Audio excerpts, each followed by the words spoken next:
What's up, y'all? It's that hour again. It is that hour again. It's your boy, and I'm here at that hour, which is Mindful Reality After Dark. Now, as y'all know, it's been a hard year. It's been a hard few years, but this year has been hard for a number of reasons. But I was having a conversation. I think Friday I was having this conversation with the director of my program, and I don't get to talk to her often, but we speak to each other like once every 3 months, once every 2 to 3 months, depending on what's going on with me and depending on what's going on at the job. And I've grown to appreciate those conversations because the director of my program is very logical and very level-headed. So at other companies that I've been to, I've spoken to people in those higher up positions before about things that are going on in the department, and they might listen to me, like they might hear me, but they're also going to be like, I get what you're saying, Mark, but know your rank, like know your role. And I'm not even saying I'm somebody who tries to jump above people, but it's like I'll try so hard to solve the problem directly. I think that I have great communication skills. That's just my opinion of myself. So when I have a problem, I'm not someone who has any problem speaking up and advocating for myself. But there's people who you encounter that just don't want to hear what you have to say, especially if you're talking in a work setting and there's like a hierarchy and they are above you in that hierarchy. They just don't want to hear what you have to say. And so when I was speaking to this director, the director tells me that High the director told me that they have a recognition that my voice has been going unheard for this year within the department. And they told me that they recognize that and ego and pride is the reason why this is happening. And this is not something that this person told me like right away, first time we talked, second time, third time. It's over the case of an entire year worth of conversations that we've been having. And this is the way that I have conversations. When something is happening to me, especially in a work setting that I think is an injustice. Let's see. Thanks, Tricity. You're beating me to it today. Hi, Logan. Is good in I feel like you've been on here before, but maybe I'm mistaking you for somebody else. But it also looks somewhat like a bot comment, because I've seen this exact comment before by somebody else. But anyways, yeah, the way how I handle a problem, especially in a work setting, is that I take notes. I'll take tremendous notes, actually. And the notes will be like, this is what I see as the potential problem. Right? This is my solution to the problem. This is the way how I attempted to solve the problem. spoke to X, Y, and Z. I told them such and such, like, this is what I told them. This is what they said to me. This is the response. I want to know, what do you think of the way that I approached this problem? Do you think that I could have done or said something differently? Do you think that the other party could have done or said something differently? And then I'm like, this is my personal opinion on the matter. Then leave it in your hands to decide from there. And again, I've said this before, that might sound really legalistic, but I learned that skill because of my last job. And I never, when I was going through the hell I was going through at that job, I never ever in my life thought I would say this, but I am so thankful for all those injustices that were done to me at that company. And the reason why is because those things that happened to me over there were such an amazing teacher for me, because I have not found myself in any of those things that are happening here. There's been many things that the company has tried to pull over on me, and I have receipts. I'm known for that. I'm known as that person. I'm literally known as that person in this company. Like, we don't really want to mess with Mark too much, because Mark knows the right people. He's connected to the right people in the right places.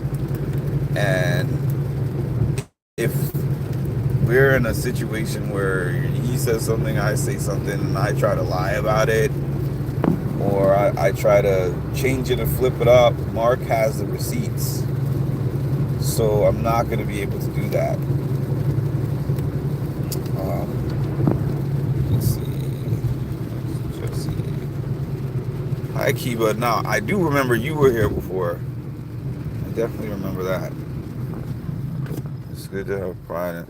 I think the context being used here is different, though, Jesse. I think the context here is different.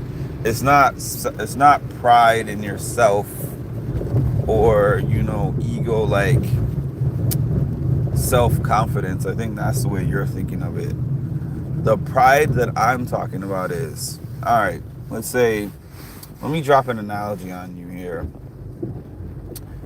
We're all working together to build something. Let's say that we're all on a construction team, and we're working together to build a house. And based on rank, I am somebody who's working in operations. In other words, I'm somebody who's actually taking the hammers and nails and putting the boards together and figuring everything out. I'm one of the main people who's actually following the architect instructions. And then there's somebody who is a supervisor of that. So they know something about construction, but really they got into that position that they're in because of management skills, not because of the skills with construction. So then they are given the directions from up top. It's like, hey, this is how you build this house. They don't know anything about building houses, or they know little to nothing about building houses. But they know how to manage. So the person who has the skills, who's done that before, who's built the houses before, who has those skills and everything, is being given an instruction by that supervisor that doesn't make sense. Oh, make sure you do this and this, and just giving you some kind of specifications, maybe based on some kind of manual that they read, but not based on actually putting nail to hammer and doing it themselves. And you're like, I know that that's what the direction says, but I've been doing this, and I think that this is a better method that we should consider. And the response is like, well, how dare you tell me that there's something that could be done better? I gave you an order. And I literally told my director that it feels like talking to my parents back in the day, especially my dad. Where my dad was like, it doesn't matter whether I am right or wrong with whatever I'm telling you, I'm your dad. We're not going to change course of direction. I'm not going to apologize to you. I'm your dad. But I'm like, I can understand a dad doing it. I can understand a mom doing it. I can't understand a supervisor doing it. Like, I'm willing to go down with this ship. I'm willing to give the orders that are making the ship go down. But then when it goes down, I'm going to blame all the employees on the ship. Like, I'm the captain telling you to do BS. Then when the ship goes down, I'm like, it's the sailors, it's this person, it's that one, it's this one, and it's that one. This one didn't do enough of that, and this one didn't do enough of that. And it's like no accountability on your end for how your instructions, for how your leadership contributed to this sinking ship. So no, it's not a good thing at all in this case, in my opinion.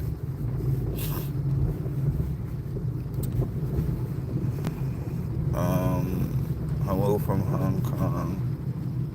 You have experience, if you're humble and experienced. You know, I'm both of those things, and not everybody respects that, but some of the right people do respect it, so that's a good thing. Some of the right people do respect it. So I'm getting to my point. That was just a response to, sorry if I'm forgetting your name, Jesse. That was a response to Jesse. Another 3 a.m. chat. Yeah, 3 a.m. chat is a thing. I'm going to start making my 3 a.m. chats, actually. I'm going to, like, next year, going into 2025, I think I'm going to really make 3 a.m. chats a thing.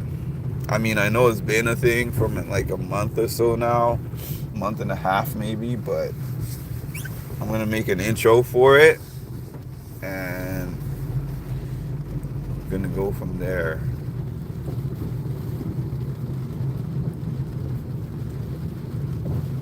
Hi Vicky, by the way. Good morning, everyone. What an interesting name. Hi, good morning, everyone. Yes, Jesse, I definitely agreed with that. Listen,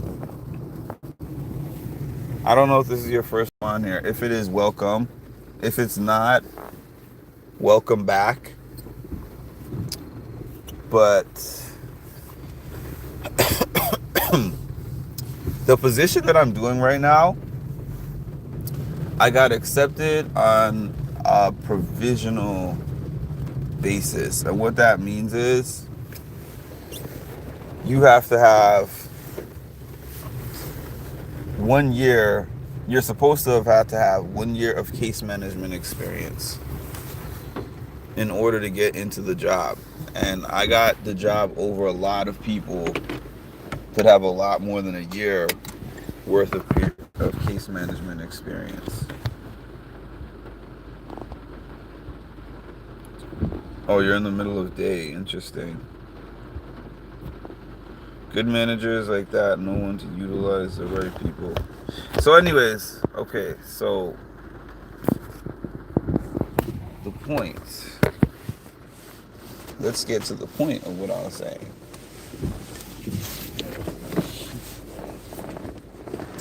As I was talking to this director today, not today, Friday.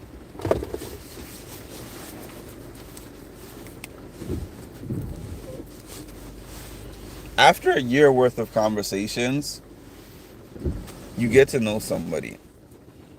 And I mentioned this in one of my last lives last week, late last week.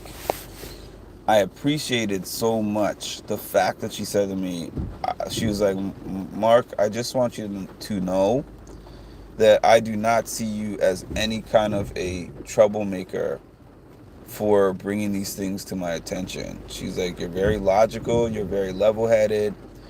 When you bring me a story, you give me all sides, this person's side, that one's side, your side. You give me a chance to examine, because she said, I don't sit here and just automatically take your word. I just listen to what you said. I have value in your word, because anytime I've checked it out, everything checks out. But I do still do my due diligence and check with all the parties and make sure that everything lines up before I take any kind of action. Then, I mean, there's a couple other things, but I am just thinking I'm not going to say those on the live. But I might say them on my membership live or my membership chat. I can do a membership live also. I just haven't done that in a while. But I tend to say a little more on my membership lives, because I believe people who are paying to support me deserve to get those extra details, but in a more vague kind of way. This person basically told me that these discussions that she and I have had over the course of this year have just opened her eyes to a lot of things that have been going on under her nose that she doesn't like. And she said she thanks me for all of these conversations that we've had, and basically, I'm trying to think of how to say it. That's why I'm pausing so much. In 2025, she's going to be observing things a little bit more closely, and it's a potential for changes to be made. And she told me, like, I want to tell you something. She said, I recognize that it takes courage for you to have these conversations with me, because if you had these conversations with your management team snappy and didn't like the fact that you had the conversation with them, then post conversation with them where things did not materialize for you, you came to me, and then I go to them. I'm sure you're aware that now you have contention between yourself and the leadership. I said, oh yes, I'm very aware of that, because that's the reason why my supervisor has done all these petty things to me, is because of the fact that I have pull with somebody who outranks her. And I don't even sit here and use that card, because I could be reaching out to that person every week, because I've never actually had somebody in that type of position that's kind of in my corner every single time I present an issue. But I do here. And it's not just that one. I have a couple of people in another couple of departments as well, because I have done some good networking here in this year. And I never use those cards unless I feel like really backed into a corner and it's something that is deeply affecting me.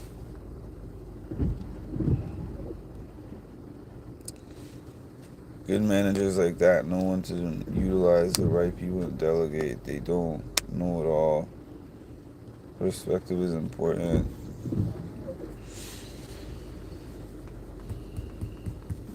Yeah, she told me it takes bravery, and that she's proud of the fact that I choose to do things that promote progress instead of generate comfort, because she said Comfortable people stay in the same spots.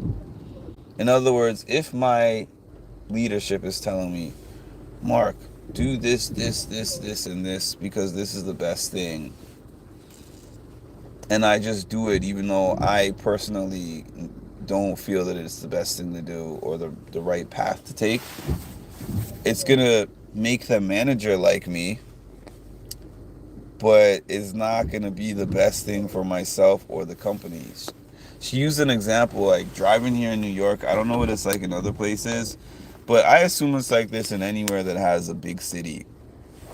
If I'm driving like around here where I live, my GPS generally takes me where I'm going with 90%, 85%. Sorry for yawning, y'all. 85 to 90% accuracy, my GPS takes me where I'm supposed to go. Now, if I go into Manhattan,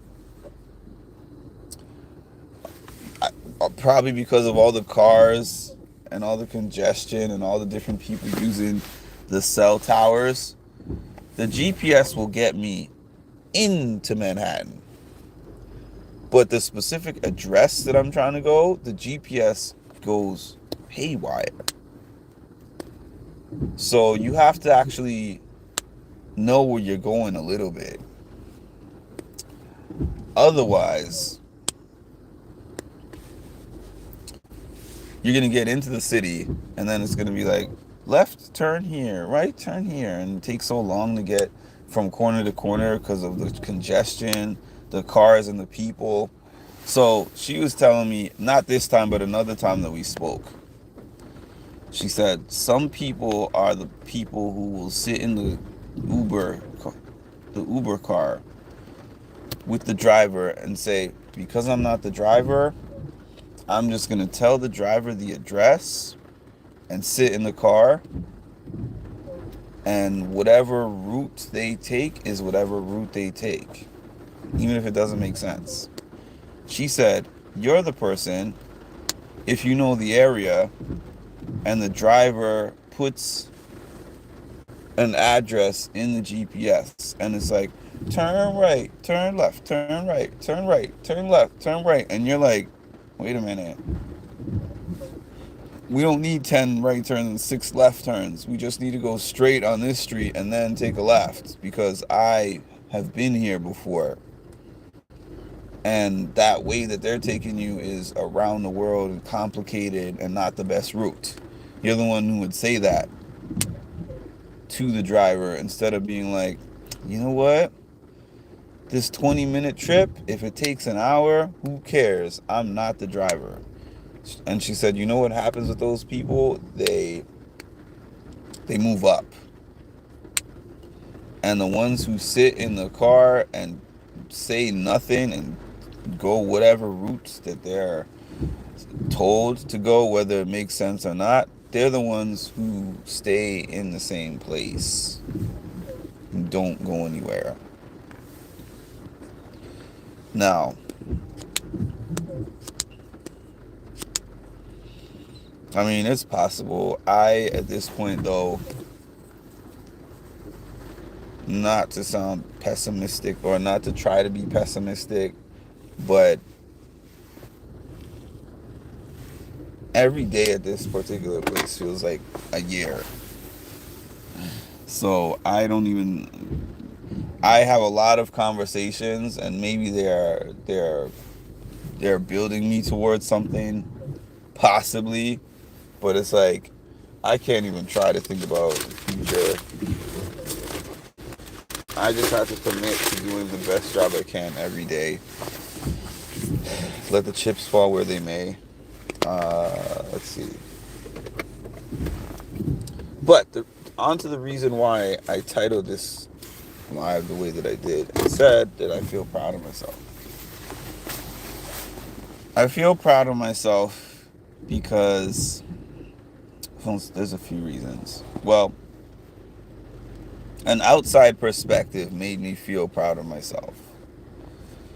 Because as I was telling one of my colleagues about this conversation that I had with this director. This particular colleague, I have told about other things that have happened with supervision, conversations with the director, etc. And that colleague told me during many of those times, Mark, you're on their hit list. If I was you, I would just keep quiet and go about my business. Like, basically told me it's not hard to stroke somebody's ego. We are all built different in this world, because I'll tell you something. It is hard for me to stroke somebody's ego. It is very hard. It is very hard. I'm a very complimentary person to a leader who I think is a great leader. And anyone who I've considered a great leader has experienced that from me. I'll tell them, thank you so much for whatever this something happened that I needed some kind of assistance, guidance, and you helped me solve a problem. Or if this is just somebody who just generally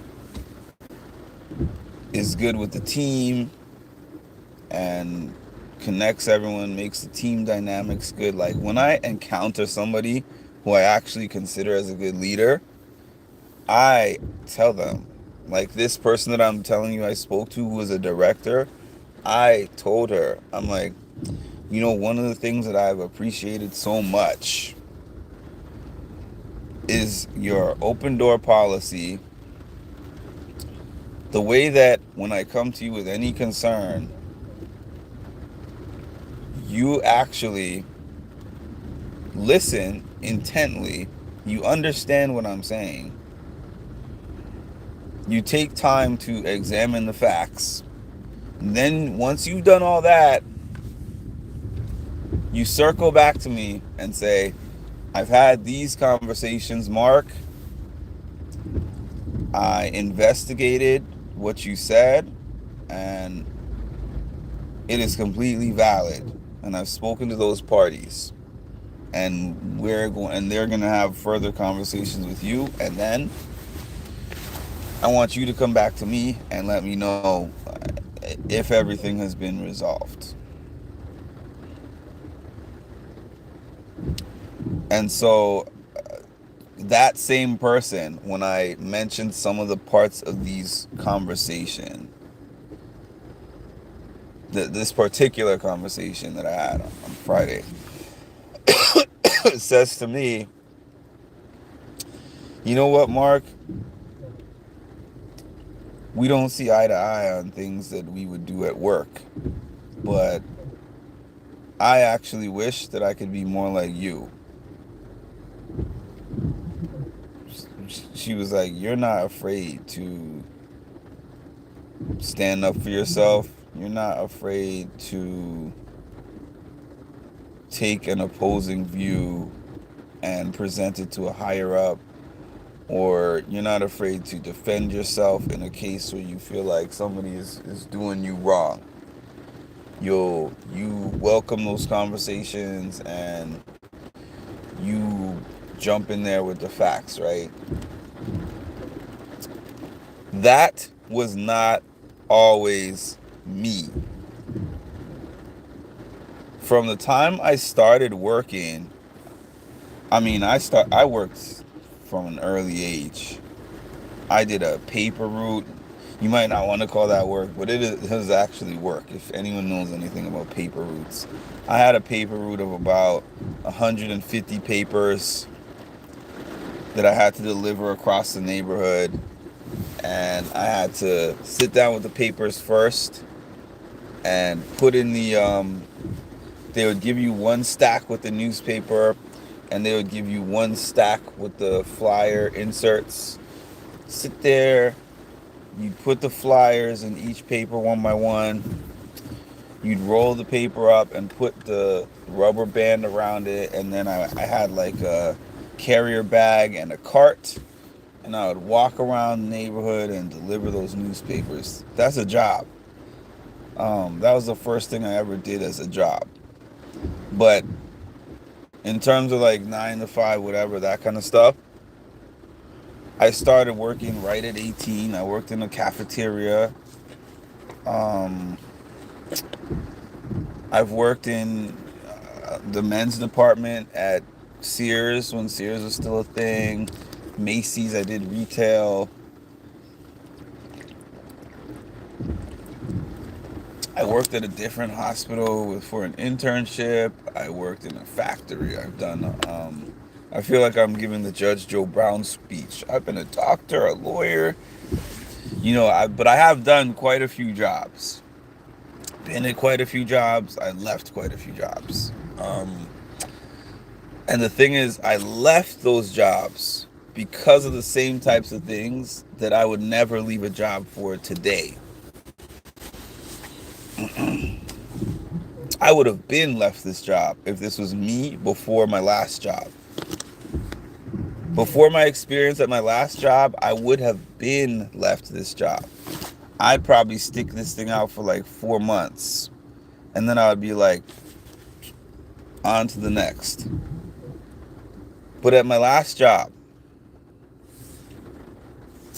I had to prove that a manager was treating me a certain way based on race. And that is one of the hardest things that you can ever go through at work. I'm telling you, that was probably my worst experience I have ever had at a job. I don't even know how I managed to be on this page and manage my page and commit to Big Brother and things like that, because I was going through a special kind of hell at that job.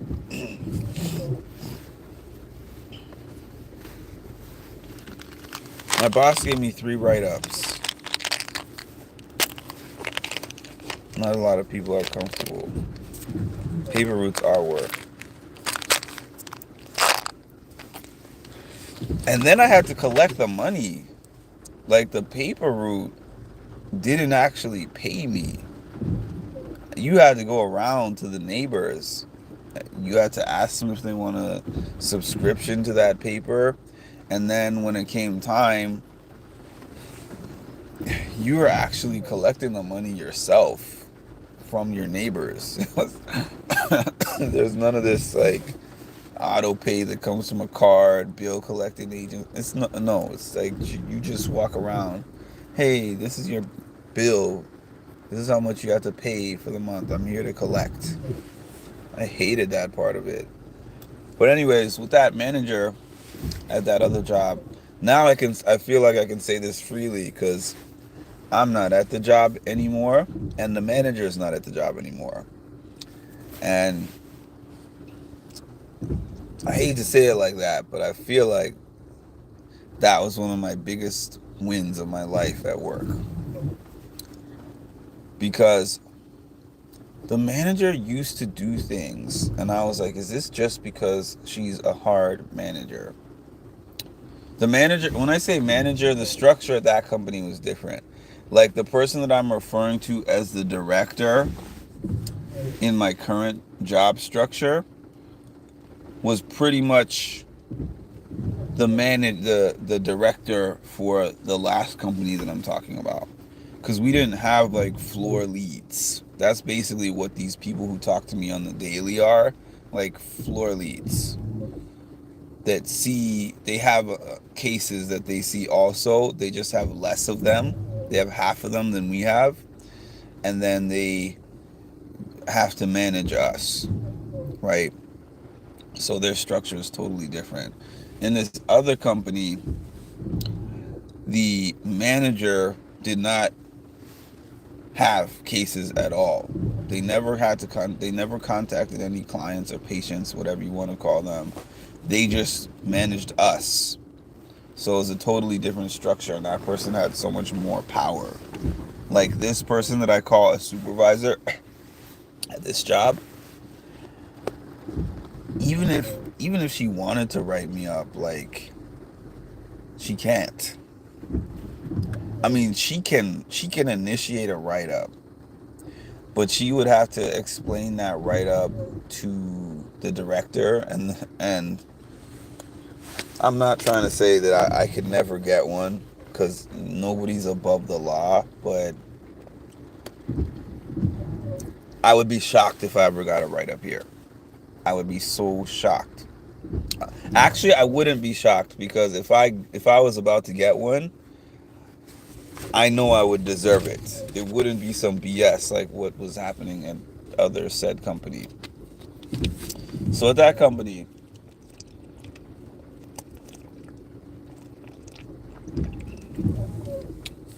I still recall, I think my first write up, we were in the middle of a snowstorm.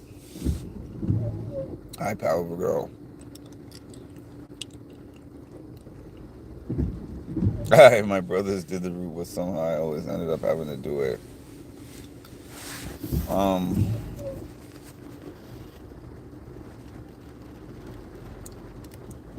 There was a snowstorm, and I remember I mentioned it in our group team chat in the morning. I'm like, we're snowing in New York, because at this job, um,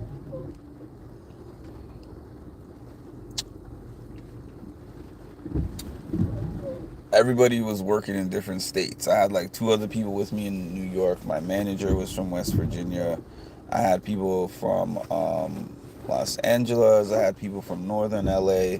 I had people from Las Vegas. I had people from Chicago. My team was just, because it was pretty much remote, so my team was just a team full of people who mostly never met, you know, stuff like that. So, what time is it? 3:51. This could be a long live, because I'm in my bag right now, to be honest with you. Uh,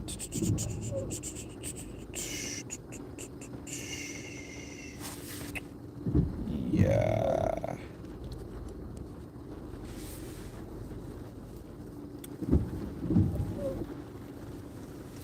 Yeah, so I posted a picture of the snow, and I was like, oh, we're having a bad snowstorm in New York, so I'm going to have to be doing a lot of shoveling. Because we had a rule where it was like, you can't be off of Microsoft Teams for more than 15 minutes. And some people have this rule at their company. By the way, if your company has this rule, again, I can give you this life hack, because I no longer work at a company that has this rule. There's some companies that are like, especially if they're fully remote, they're like, if your Teams goes away, then it's like you're away from your desk. And my old company was so strict about that. There's a thing that you can buy. You can find it on TikTok. You can just type it in on Google, Amazon. It's like this USB thing that goes in the computer and toggles the mouse all day to make it look like you're online all day, if that's required of your company. Um,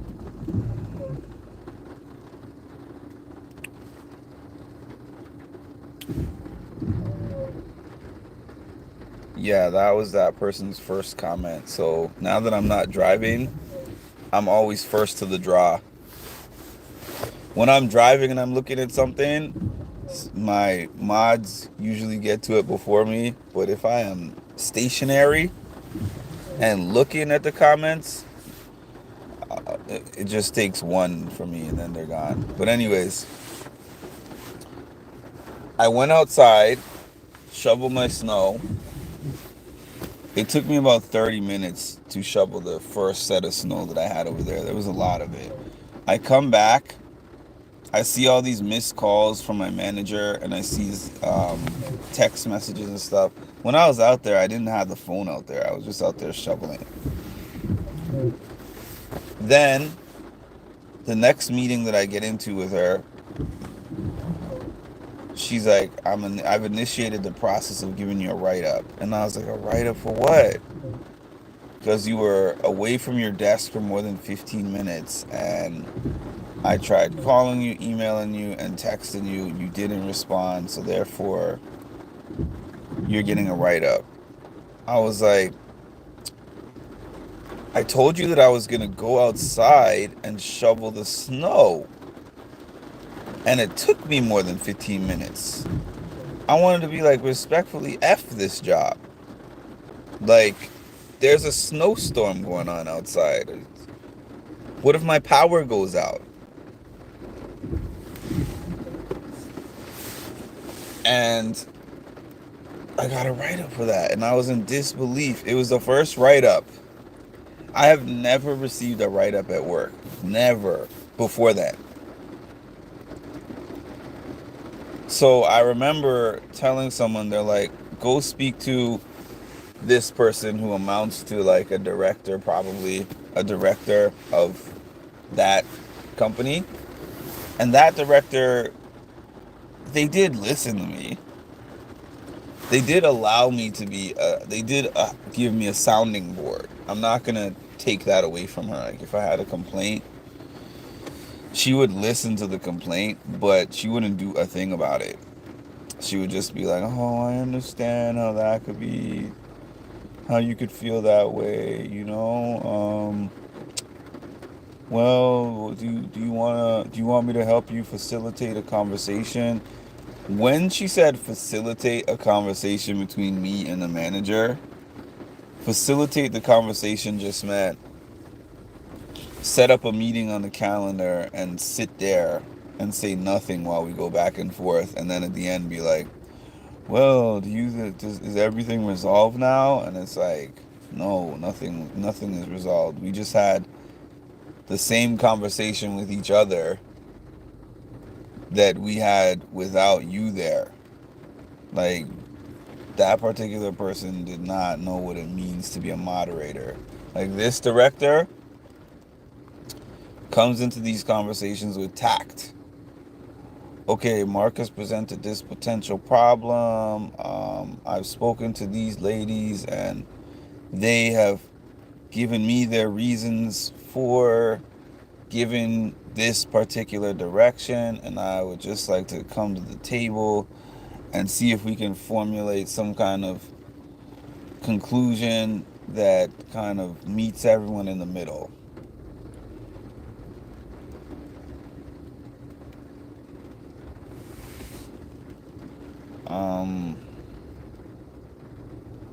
Sometimes I'm like, I don't know about the comments.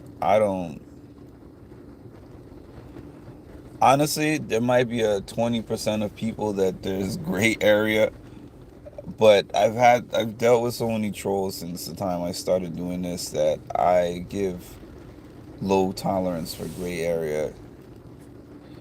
I usually try to give people 2 to 3 comments just to make sure that I know what I'm seeing, unless they're like, are you Jewish?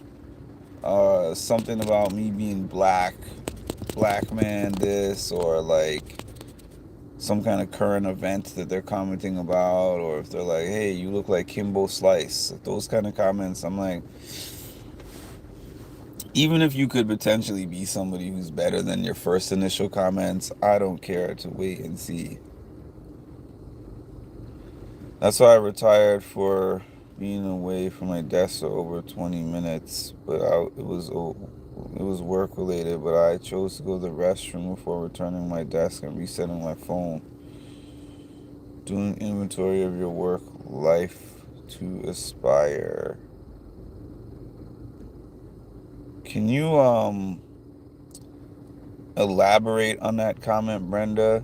Doing the same thing over and over again. So anyways, yeah, so I went outside to shovel the snow, and then my teams went off for more than 15 minutes.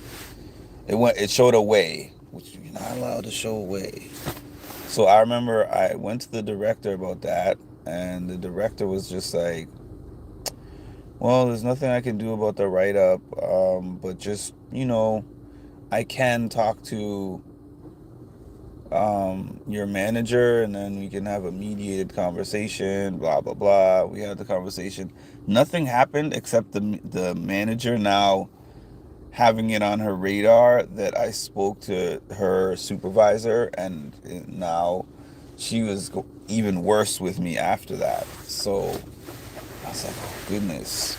I got another write up because we get a work phone, and one day, like around 3 o'clock, my work hours were 7:30 to 5. No, 7:30 to 4:30, and I couldn't find the phone, but I was making calls in the house.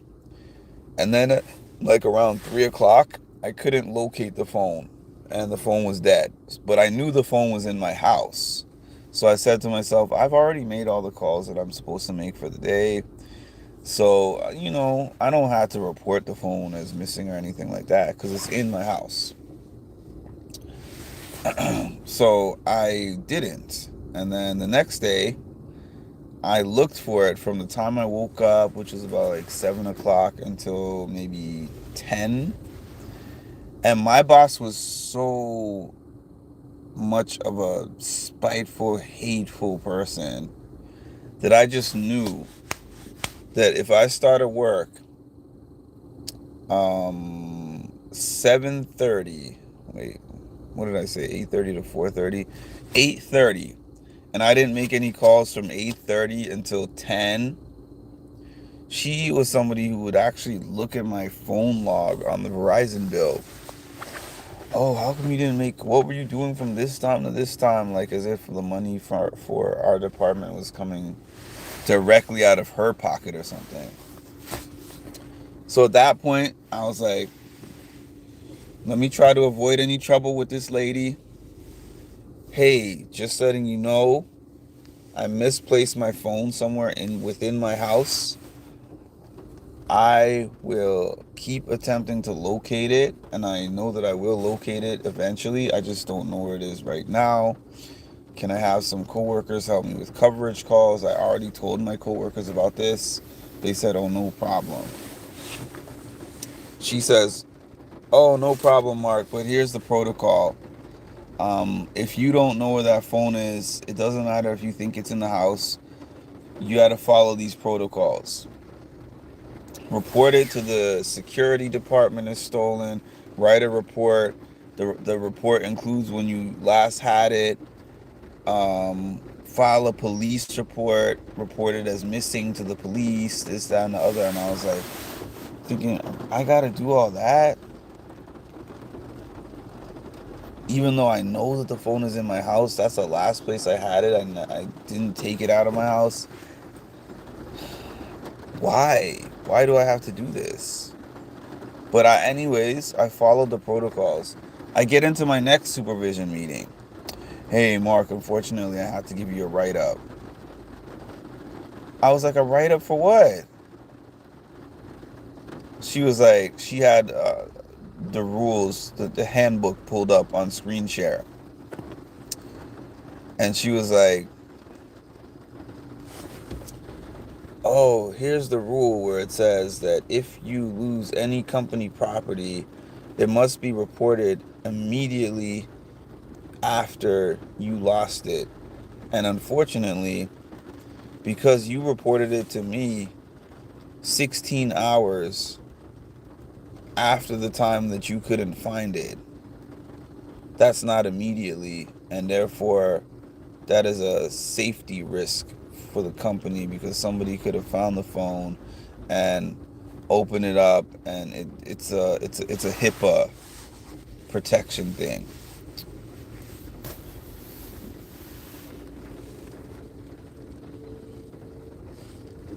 I'm almost like re-annoying myself repeating this story. First of all, this is my work phone in this company. It's an iPhone, right? My phone that I'm talking to y'all on right now is an Android phone. But because of now almost 5 years of using these iPhones, People don't just get onto a locked iPhone like that. I recovered my uncle's iPad, my uncle who passed. I recovered his iPad from his apartment in 2015, and I called Apple because his Apple ID was on the iPad, and I said he's deceased. So can you guys do like a factory reset so I can open the iPad? That iPad is still locked. That was 2015. People can't just discover an iPhone, pick it up, and use it. First of all, if they're even trying to use it,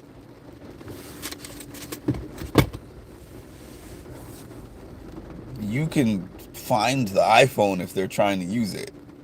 And the person who has it can get in trouble. Like many stories of police going to the house of such and such person because the iPhone was able to be discovered or whatever based on I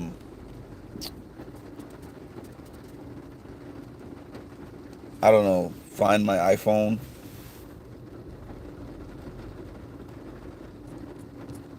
But anyways, it's neither here nor there. She did all that just because she didn't like me. And at that point, I didn't think it was anything to do with race. At that point, I just thought she didn't like me in particular. So at that point, I brought it up to HR. HR was like, we don't reverse decisions. We don't know what goes on your team on a day-to-day. Managers can do what managers want to do at managers' discretion. So I was like, all right, cool. So they can retaliate if you do something that they don't like, and their word is law, because they're gods at this company. That's how they were treated. Like they had some kind of immunity. 6 write-ups later, because I got 6 write-ups in 1 year. And if you're listening to me, I have never been written up at a company in my life. I had never gotten 1 write-up. And at that point in time, 4 years ago, 18 to 33, about a 15-year work history, I had never received 1 write-up before I got to that company. I received 6 in 1 year. One of the last write-ups that I remember receiving before I opened up this big HR report,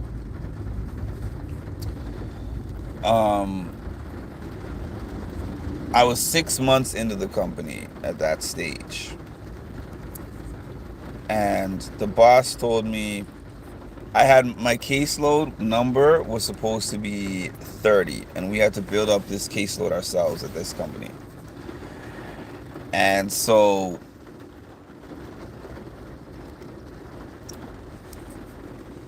I had reached about 22. I reached 22 cases. And then I got into my supervision one-to-one meeting, and the supervisor told me, all right, Mark, you have 22 cases, which is an improvement from when you started. You're doing a good job. You're still not meeting that 30 metric. So do your best to get up to 30. That's the last thing she told me. Like, you're doing well to have gotten to 22. So you have to get those last 8. And then that particular week, I remember I got 6 cases. So I was up to 28 going into the next week's supervision. We got into the next week's supervision. She opens up that meeting. Hey, Mark, so unfortunately, I have to give you a performance-based write-up. I was like, a performance-based write-up for what? Again, she got the rule book open. Each peer specialist must have a caseload of 30.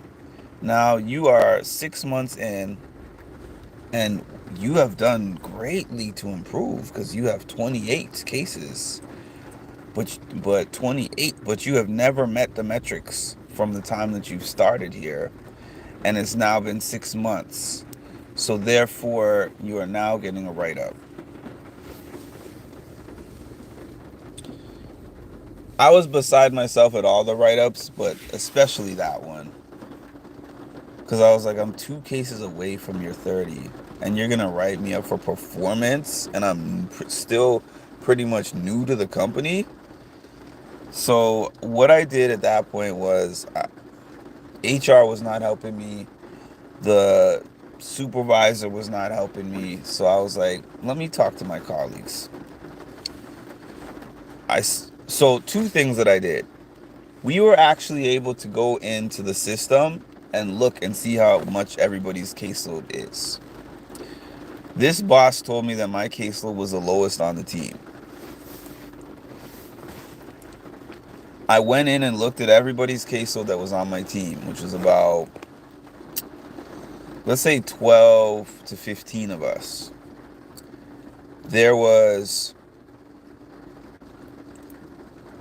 maybe 4 people, 5 maybe at the most, with caseloads that were higher than mine, and everybody else was lower than mine. So what I did was I reached out to all the people that had less than 30 cases, and I said, "Hey, I just have a question that I wanted to ask you, like." I said it tactfully because I didn't mention my write-up to anyone unless it was somebody that I knew well enough to trust. I just had a general thing that I said to everybody, like, does so and so ever get on you about not having 30 cases? And their response was like, she mentions it, but that's about it. Like, she's just like, do your best, blah blah blah. So I'm like, okay, I'm taking an inventory. Then I started to notice a pattern. The pattern was there was 4 other people on my team that got write-ups. Okay, so out of the 11 people that did not have this 30-person caseload built up, 4 got write-ups and 7 did not. The 4 people who got write-ups, myself, another black guy, and 2 black women. 4 of us, right? And you might say that's not necessarily enough evidence to say that this is race-based. Even though it's some evidence, you might not say it's enough. I didn't jump off the deep end just from that. But I started talking further to those people. I was like, I got write-ups on this day for this, and this day for this and that. And we started comparing write-ups. We were getting them on the same days. This day, me and these 3 people got a write-up. They were all for different things, but it was like ticky-tack things. Because any company can go into the company bylaws and find things to write you up for if they want to write you up. It's not hard to do that. To give someone a write-up and be like, oh, this rule says that your lunch break has to be exactly 1 hour, and you took 1 hour and 1 minute. So therefore, you broke the rule, and here's your write-up. That's why there's supposed to be like checks and balances in place to make sure that a rogue manager cannot run amok. So what happened was, once I had compiled enough proof in my mind that this manager was acting based on race, I spoke to those colleagues of mine and I said, would you be willing if I opened up a case and said that this manager was making race-based decisions? Would you be willing to testify in that case? They all said absolutely, because we were all at our wits' end with what was going on at that job. You could tell me that took bravery, and it did. But by the time I decided to open up that report, I said, I don't care whether I'm at this job or not. I said to myself, I don't care whether I'm at this job or not. I'd probably be better off not being at the job. But on my way out, I want to expose this woman. And not just do I want to expose her, I had so many conversations with so many company heads before I opened this report. And none of them listened to me. None of them did anything about anything I was saying. So I was like, I want to blow this whole department up and expose them for keeping this kind of person on their staff and actually allowing them to lead people. So the conversations that they had with those coworkers that agreed to testify led to a whole department-wide investigation where the HR rep that was assigned to my case interviewed everybody on the team.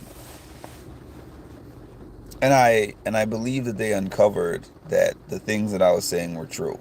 They never told me that. But we get into a meeting maybe 2 weeks, 3 weeks after the conclusion of all those mediated meetings and the investigation and all that stuff. Oh, we just want to inform you guys of some changes that are being made to the team. Mark, this one, and this one, you're now shifting over to this manager. This, and this, you're shifting over to this one. This is going here. This one is going here. Me and the 3 black people that were part of that complaint, they just gave us a new manager. That's how they found that was solving the problem to them. Just put them under a new manager. And they said it was based on region. But the new manager I had was located in Nevada, which is not even in my time zone. So I would get up in the morning, 8 o'clock for me when I was signing in was like 5 o'clock for this manager. So, and when I signed out at 5, it was 2 o'clock for her. So I only had a manager like 5 hours a day. So the saying it's based on region was a weird way to try to navigate that, but it obviously was just like, well, it kind of solves the problem in a way if we just take the black people off of this lady's team and put them on another team. So I didn't feel like that. I was happy to not have her as my manager anymore, but I still felt like that was a company cover-up and it pissed me off. But lo and behold, 2 weeks before I quit the job, I found out that she got laid off. And I was like, that is one of my biggest W's at work that I've ever had in my life. And it might sound easy when I'm talking about it now because it's in retrospect. I am now at least 2 years, maybe going on 3 years removed from that situation. But it was a special hell because every day when I logged into work, I knew that I had a manager who hated me, which is still the case here. I log into work every day and I know I have a manager that hates me here also. But I know that this place, I credit them for their checks and balances, even though she has still done many petty things to me. Her pettiness has limits, and I know that if she ever pushes it beyond what she should be doing, I mean, she does push it, but like, let's say she wanted to start giving me write-ups, or she wanted to go that route that the other person was going, that's not happening. Because I'd be able to prove that nobody else is getting that treatment and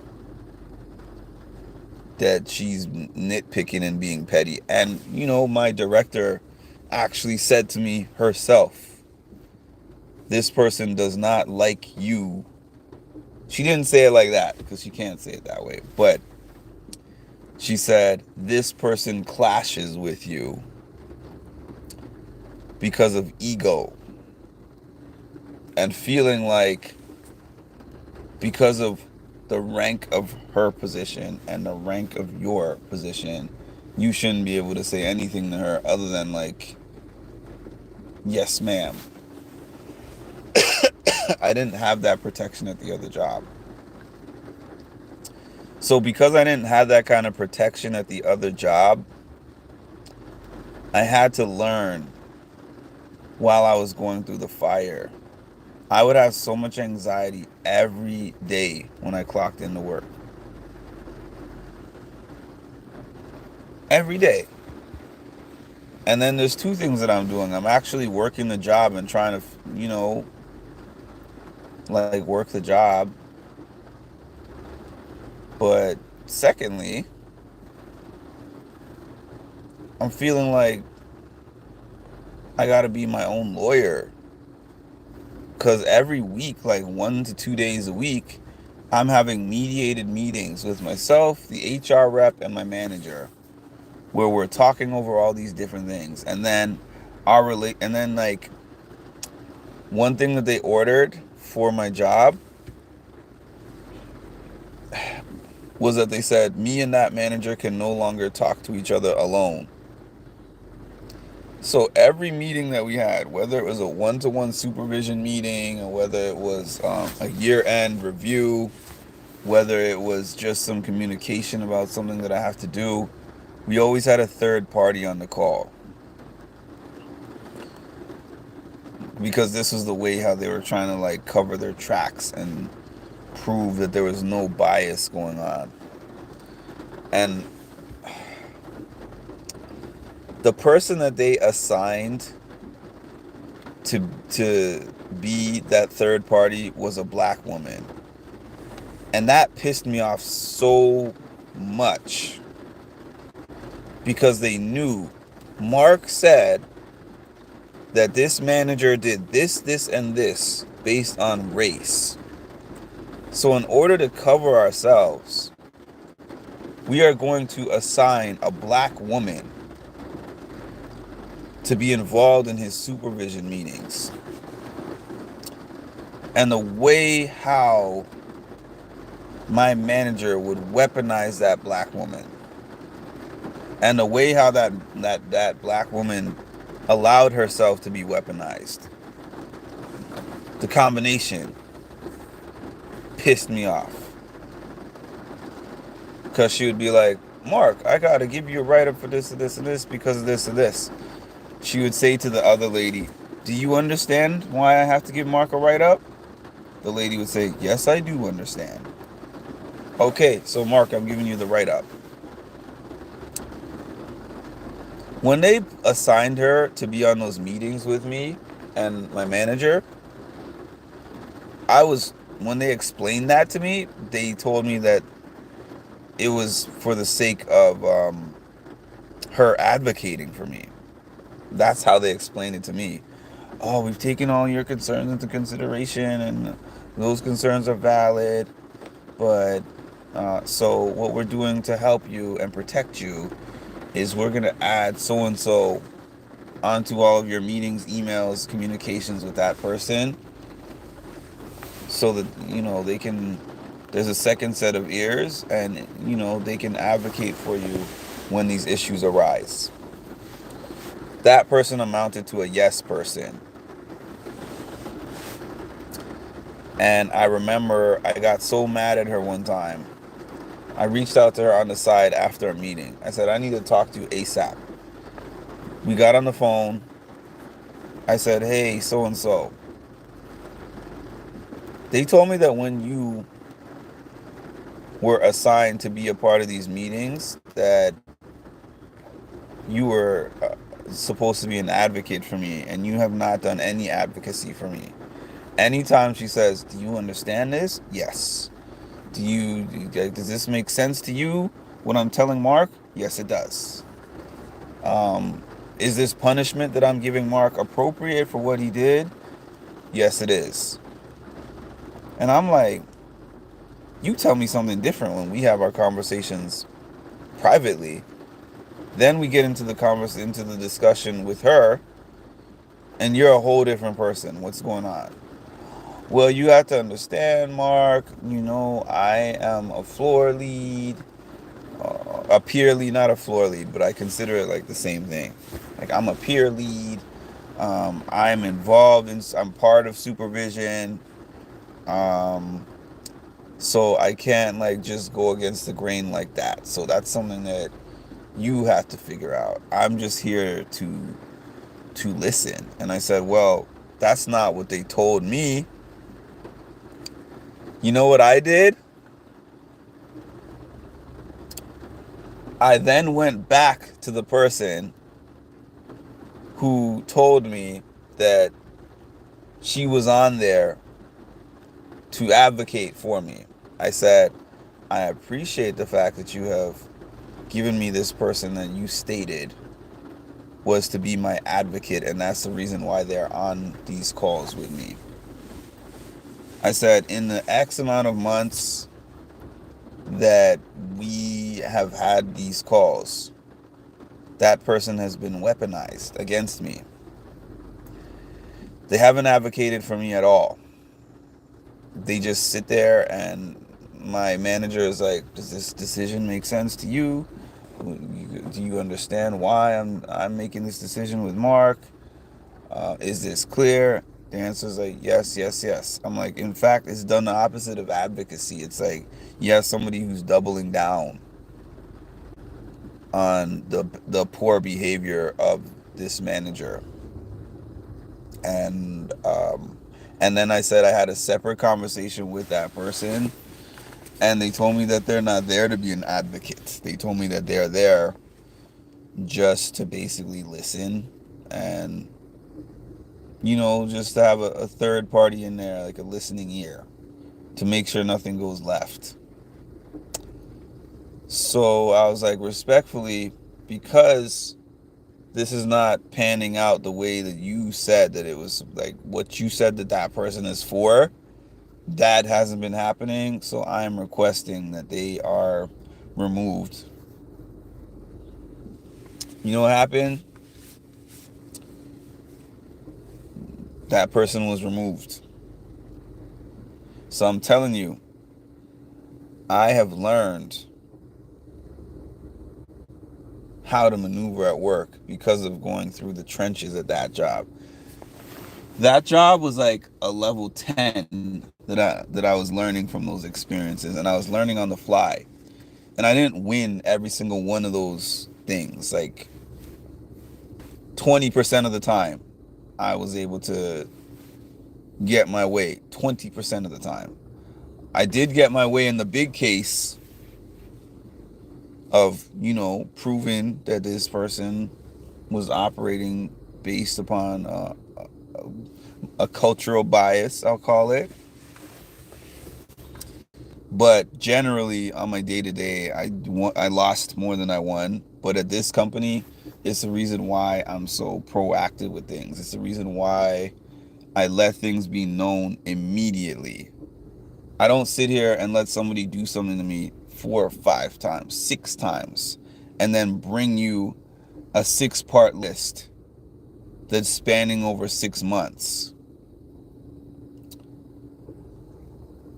Step 1, I document to myself, but step 2, I address it with the actual person. I don't go to their supervision first. I address it with them. This is a problem that I'm having. I didn't like this, or I didn't like when you said this to me, or this is something that I think is wrong, or whatever it is. I'll bring it to you first. You're the first person who gets that. Based on the response, like if the person is a good communicator, they're humble, we can have a back and forth. This is the reason why I told you to do this, blah, blah, blah. We can meet somewhere in the middle. Or like, hey, I'm sorry that this came across this way. I was meaning, such and such, and it came across a different way. I'm easygoing like that. Even though a lot of people, some people don't get an easygoing side of me based on how they've interacted with me, but generally,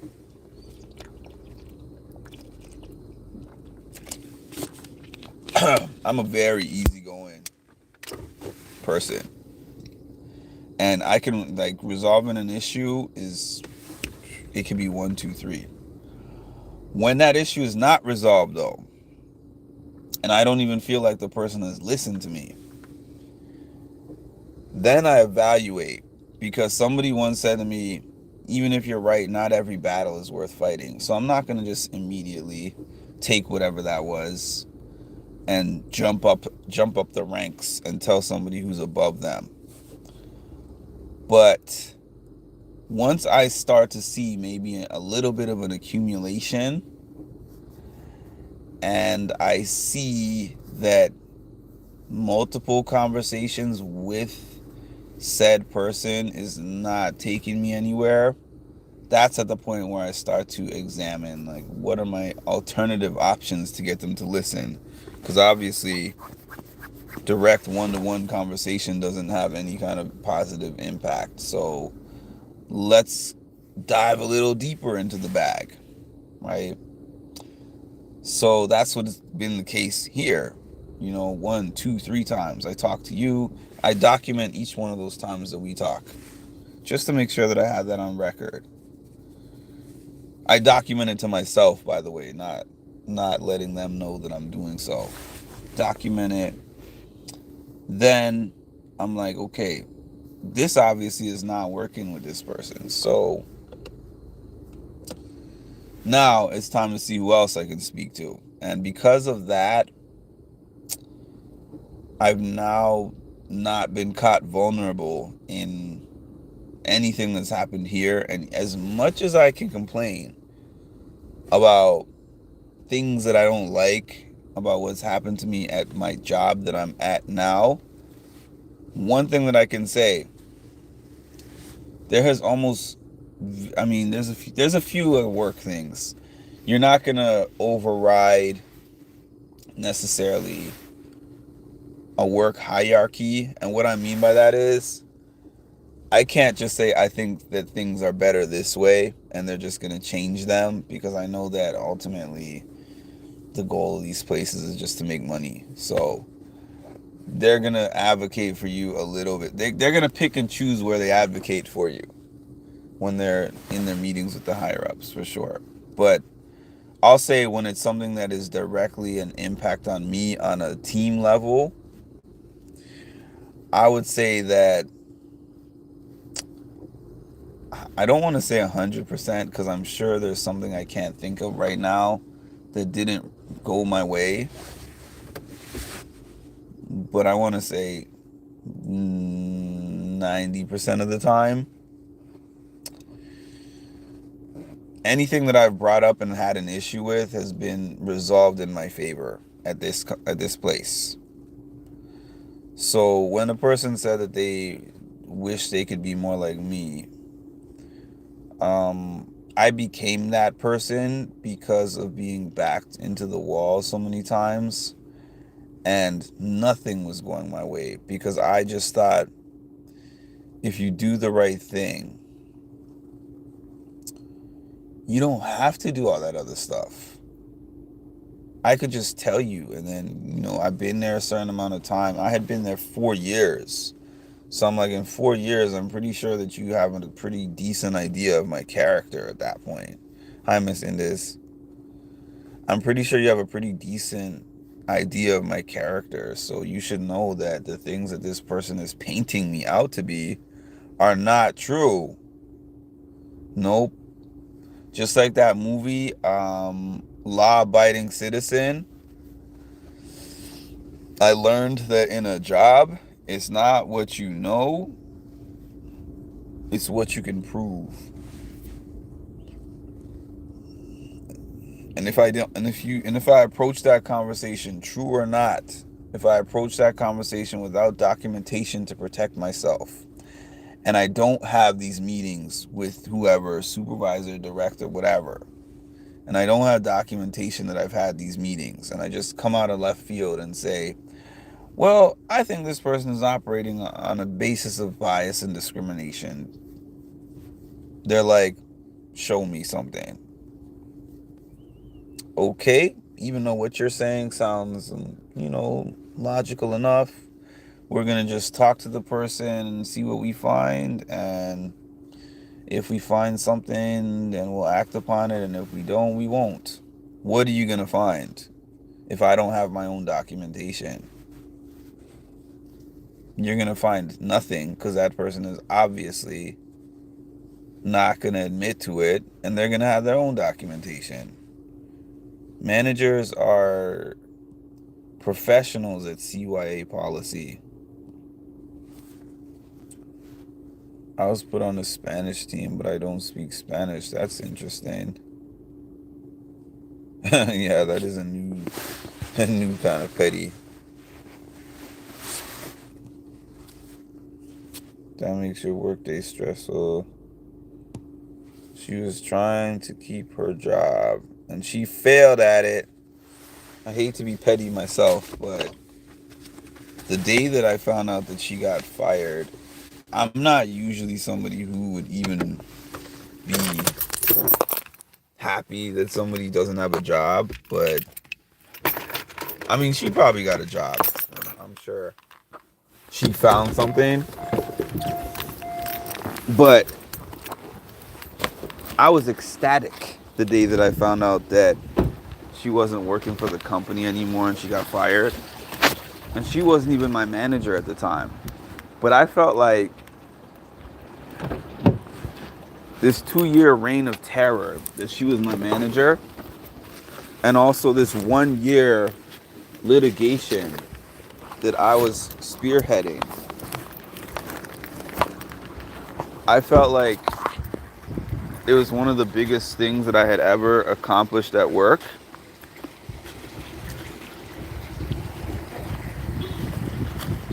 Because I felt like the struggle that I went through benefited a lot of people.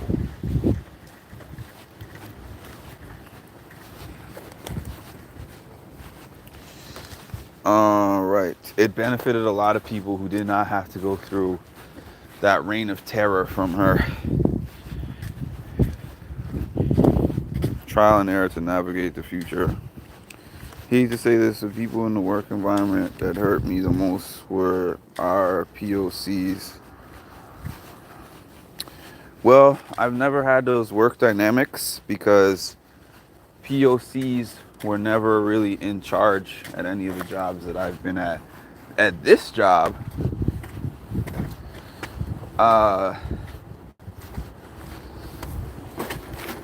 it's different because we have POCs that are in charge, and some of them are younger than me, and I feel like they feel a need to prove that they belong,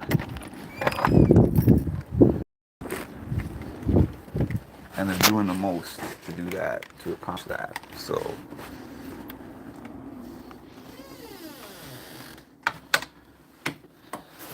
maybe I am somewhat experiencing that right now to some degree. Document, triple document. Definitely good to keep documentation. I agree. Journal dates, times, and places. I was prepared at that last job to go to court if needed, because I felt like this boss was trying to build a case up against me to get me fired, and I mean, but it said a lot to me that I wasn't fired because it like 6 write-ups in a year. I I don't know every company's bylaws, but I'm assuming that most companies' bylaws are like there's no way you could get that many write-ups in the course of a year and still be at the company. because I looked up at my job, and in fact, I didn't even have to look it up at the in the email that they would send you, because it goes through like some kind of server, and then you get an email explaining your write up. It would be like, all right, this write up puts you on disciplinary action for the next 60 days or something like that. If you receive a subsequent one, there's going to be further action taken. It could affect this and it could affect that. And if you receive a third one, um, it could lead to your termination. So when I received that third one within that 90-day span, I was like, are they going to fire me? Then when I received the fourth one and didn't receive any other disciplinary action like what it said you were at risk for, I was like, this is a joke at this point, because they know that this person is giving me not false write ups, but write ups that nobody else would get. And because if they were really, if I was really that person that she was, making me out to be, I would have been gone. And I was supposed to be gone just based on the amount of write ups I got in the time span alone, because they were all within 60 days of each other. Like, I was still on the disciplinary action for that one, and I would get another one. Then I'm still, now I have two that are popping at the same time, and then I'm getting a third one, and I'm like, but they're still keeping me here. She was hoping, she was trying to get me fired, and it wasn't happening. So then she just started poking and prodding at me, and hoping that I was gonna quit. That's what I believe her ration was at that point. But I fortunately had some strong people in my corner that I connected with at that job that helped push me through and helped me navigate through this horrible whole thing. So nothing that I experience right now that I'm telling you guys about is anything close to that. This is like light work compared to that. And if it wasn't for going through that, I would get into this job and I would consider this heavy duty stuff like the worst thing I've ever experienced at work. I would consider what's happening now as the worst things I've ever experienced at work. Thanks to beating the game on extra hard mode, it makes hard mode look more intermediate. I'm not going to say easy because it's still stressful here where I'm at right now, but stressful intermediate.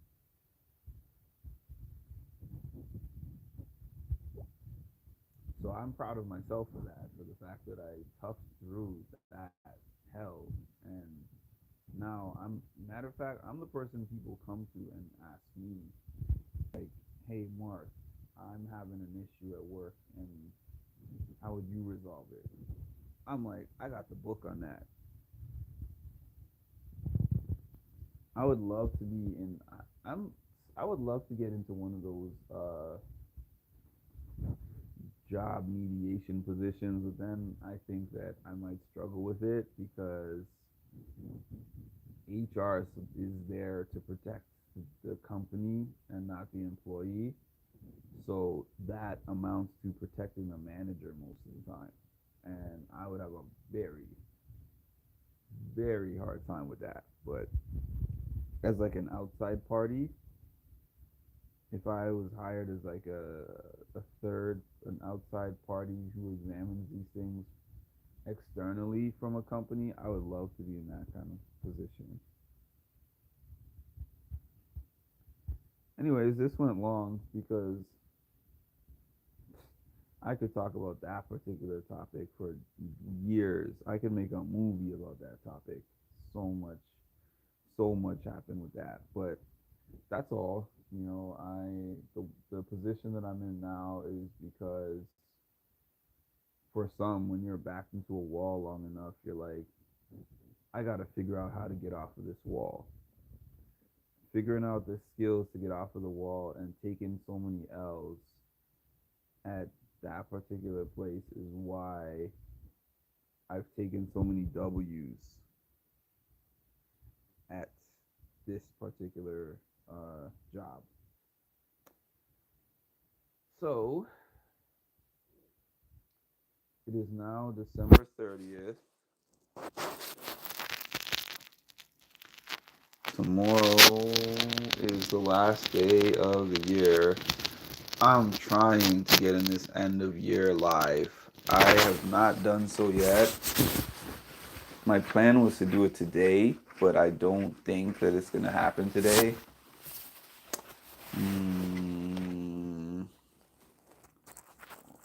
Yeah, I don't think it's going to happen today, but tomorrow, tomorrow afternoon, if there's ever going to be a time for it, tomorrow afternoon. By the way, anyone who wants to watch Jenna's special, I mean, whether you watch it or not, just for those who said they're interested to see the special, the end of year special, to see if they can spot me on there.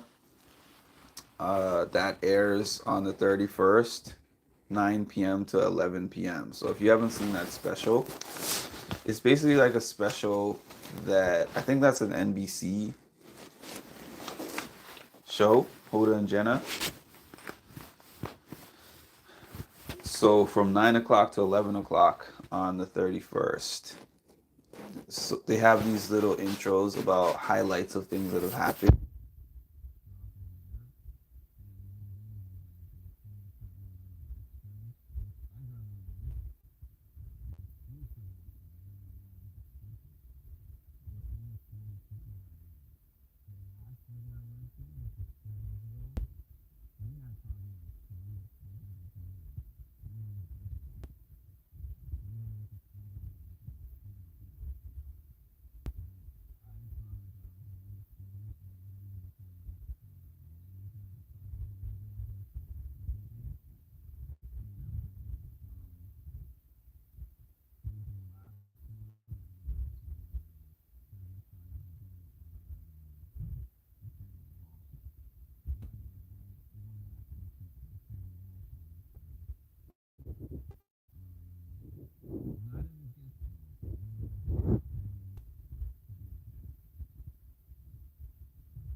All right, y'all. Please make sure to like, comment, subscribe, and hit the notification bell.